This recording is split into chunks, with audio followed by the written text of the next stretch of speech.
one of our team members, Imad, is on his way, so we'll try to cover this with my team member, Andrea. So I will start with the problem state. First of all, based on the previous feedback, we renamed the project to Equitable Access to Education through Personal Education Plans, because we decided to focus our solution on the personal education.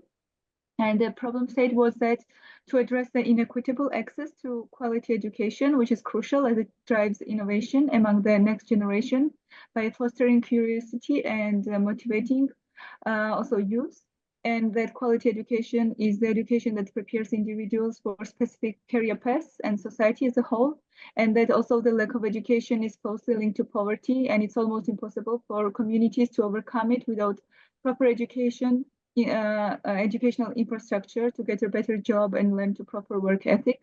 And we say proper in the sense that whichever education or work ethic aligns with and is related or useful in their individual's field. So the lack of access to quality education affects hundreds of millions of people worldwide, significantly impacting both developing and developed regions. And this issue is especially prevalent in continents with numerous developing countries. We realize that if the education problem isn't addressed, the world will continue to experience increasing polarization in terms of opportunities and innovation. So when it comes to preferred state, our preferred state is that all children have personalized education plans, and success is statistically 100% independent from factors such as race, sex, or gender, and that all students are eager to be present in school and genuinely enjoy the learning process. And they are also equipped with the skills which help them contribute in their respective fields. And as for plan, the project's vision is advocating for a global education system that prioritizes personalized learning through technology and professional development. We see the role of personalized learning in empowering individuals, strengthening communities, and fostering peace and global citizenship. And that also we highlight the importance of lifelong learning for individuals and societies to adapt to changing circumstances and continuously develop new skills and knowledge. And also, additionally, the role of education in promoting personal fulfillment, adaptability, and resilience. Especially, it's important in a rapidly changing world. So we focus on addressing equity gaps in education through personalized education plans and technology. Accessibility is essential for ensuring that all students, regarding their background or location, have a chance to succeed. So this is our problem and preferred state. And now my team member Andrea will continue with following aspects of our initiatives. Okay, so our plan was nice. Our plan was essentially to use personalized education programs for all, like Miriam said, to give not just students, but everybody a curriculum that will help them follow and achieve their goals, whether that be being integrated into a better society and like doing tax, all that stuff, or following a certain career path like doctors, lawyers, whichever. So we wanted to make that accessible to all. So our plan was to give everybody that was in need of a technology that already has our AI program like integrated into it. And our overarching goal was just to make this quality or higher education available to everybody. So for our pilot projects, we chose a city in Connecticut, which is Stanford, and we chose Tabora, Tanzania. So we chose Stanford because it was one of the most populated places, and they already had vocational schools implemented. They have IB schools and agri-science programs, but they often do have like a separate application project. And only some of the more like fortunate or affluent like people are able to get into them. So a lot of the other kids either don't go to trade school, don't go to tech school, or they waste their time and they go to high school, get asked to leave, and then end up in trade school again. So we want to kind of use something that will help them make that choice at the start. And we want to make a difference between personalized learning and revolutionary learning. When we're using a ton of kind of lecture style personal education plan, but the point is that while it is lecture style, it's very small class sizes. It's like 20 to 1 class ratio. And we chose Tabora because it has the highest kids at a school. 33% of children have never attended school. This is because there's no really structured education system. You can see this in the lack of infrastructure. And yeah, so we realized that it does have like a structure, but it's not as developed as other countries in Africa. All right, next up, we have we will be using the LMSs like Google Classroom to make sure that we are able to track student progress through the PEP. We have adaptive learning software, which can make, which, like we said, uses AI more personalized. So we kind of found this example through Khan Academy, where they put out a digital format to help parents, teachers, and students to tutor students and all that stuff. So we thought that was a really important idea, but we wanted to expand it to everybody. We wanted to make everyone a student first, and then we wanted to have the separation. All right, and then we wanted to have a competency-based education, which is just basically mastery of a subject over spent time in class. It's kind of popular in Vermont.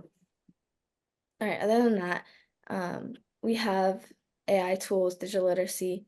So we have software and software that's part of the AI, but it's like useless since we don't have software. So we're going to have a lot of policies regarding technological access to make sure that whatever we do give them is being used to the full extent, because we want to not only make sure that our technology is used the best thing possible, we also want to make sure that our students are using the best most of their knowledge. So like we said, we're choosing to put Stanford and Timbora in here. We're going to advocate for increased allocation in the Stanford budget, lobby officials, and then push for adjustments in the tax structure. We're also going to advocate for state and federal funding increases. Stanford does have has a big population, and it does spend the most. It has the most expenditure out of all the towns in Stanford that aren't too rich. Because some of the richer parts of Connecticut are unwilling to change their structure due to a lot of old school private schools and traditions. Next, for source allocation, we'll use budget audits, and then use organizations like UNICEF, UNESCO, World Bank to provide grants and loans. We'll also partner with private philanthropists, and then use this kind of as a way to kind of fund for us.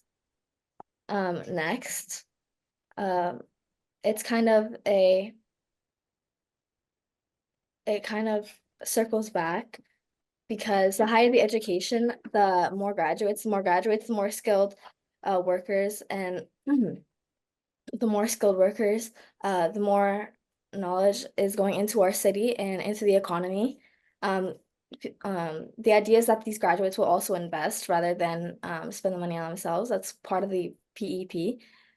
So then in that we'll be able to use the higher education and growth. Also, there will be more taxes paid as more people will be known how to pay them. So there will be more money going into stuff like the education. It'll circle back. Okay, so for implementation, like we said, with the pilot PEPs, we're going to come to around 30,000 a year. It's very manageable because we're going to be using a lot of it towards public grants. And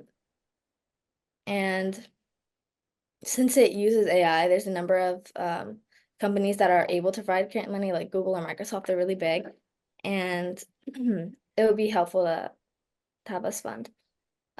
Next for the for the cost for the children, it would be kind of similar, but the source funding would be different since it's really not suited for the type of infrastructure that Stanford has. So since costs are really low, like UNESCO or UNICEF could help cover the costs, along with some bilateral funding. And this is the cost breakdown. I'll just highlight it right here. And yeah. So in order to fully implement into the US and Tanzania, we'll be using around $6.5 million and $8.35 million for Connecticut and Tabora respectively. And then for the national level, we'll use about 199 million for the US and 99 million for Tanzania. This is mostly composed of software licensing, professional development, infrastructure setup, policy implementation, all that stuff. And here's a full chart with all of our costs. Next, we have foundations. We came up with a lot of foundations that would be able to help fund our things. We have the Gates Foundation, William and Flora Hewitt. There are a lot, so I'll just explain a couple of these.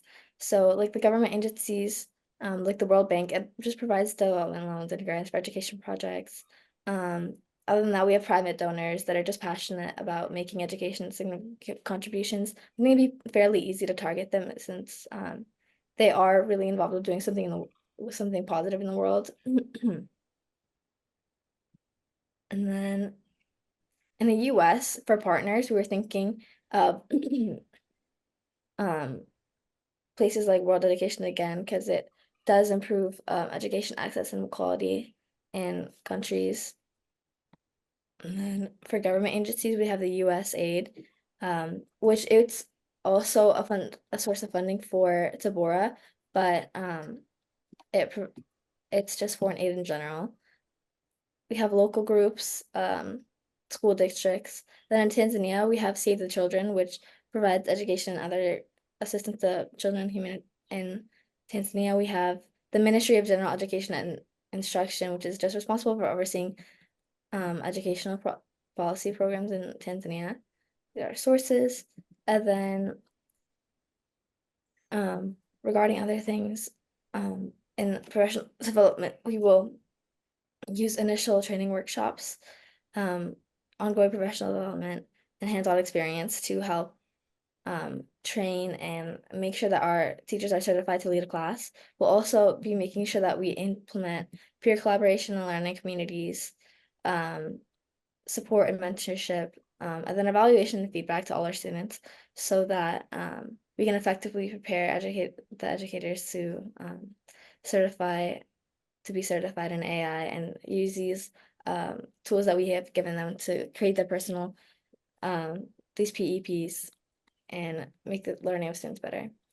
So in order to make the personalized plans themselves, we're going to be using AI, like we said. So we're going to have them do some self-assessment and set their goals. We're going to have them identify what am I good at and what am I trying to do. We're going to put that data and we're going to put that data into the AI, use learning preferences that they all give us. And then based on that, we're going to input that into the AI and give the student back their personal education program. From there, we will, like we said, use LMS to monitor and adjust everything based on whatever the LMS says. We will adjust, and then we'll use things like chatbots and tutors, like we said, like the Khan Academy one, something that just makes it more enjoyable. Next, we have feedback and support. Like we said, we do have certified teachers. That's why they're there. We want to make sure that our students have somewhere to go to if they ever need help and they feel like the chat box is not working for them. We also have peer collaboration because, like we said, we want to teach also life skills, and communication and teamwork is also a very big life skill. And then this will help them meet their needs and improve their academic outcomes. So then